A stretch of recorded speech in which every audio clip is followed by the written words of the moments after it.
سلام، إن شاء الله تكونوا كامل بخير وأنتم تشوفوا في وصفة اليوم. فيديو اليوم قصير نوعًا ما لأني كنت صورته للإنستجرام وناس بزاف عجبهم ما حبيتش نضيعه، قلت نشاركه معكم في اليوتيوب اللي هو وصفة دجاج الكنتاكي المقرمش وطري من الداخل بطريقة جد سهلة ومضمونة.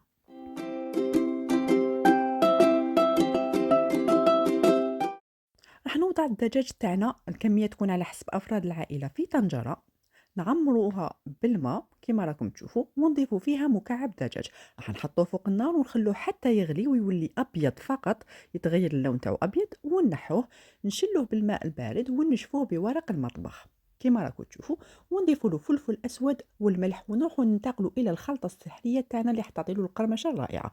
هي عبارة عن 200 غرام فرينة، 50 غرام مايزينا، والتوابل اللي راني كتبتهم لكم كيما راكم تشوفوا.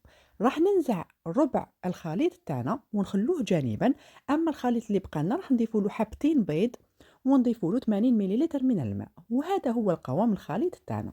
نحطوا الدجاج تاعنا داخل الخليط الاول اللي يكون سائل، ثم في الخليط الثاني الجاف، ونغلفوه مليح، يعني نتاكدوا انه غلفناه مليح باش نقلوه على نار تكون متوسطه حتى يتحمر لنا، مش راح ياخذ وقت كبير كما شفتوا لانه غليناه شويه، راح يطيب لكم ويجي طري ما شاء الله وقرمشه ولا اروع. هاي لك النتيجه، عن جد يعني جربوها ما راكوش راح تندموا عليها.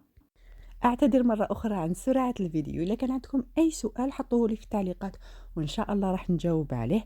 كانت هذه وصفتنا لنهار اليوم، نتمنى تكون عجبتكم وتجربوها وترجعوا لي بالخبر، وما تنسونيش لايك الفيديو، الاشتراك في القناة وتفعيل الجرس باش يوصلكم كل جديد من عندي. مع ليا غنقول لكم تهلاو في روحكم، نتلاقاو في الوصفة الجاية إن شاء الله، وما تكونش سريعة كما وصفتنا لنهار اليوم. سلام.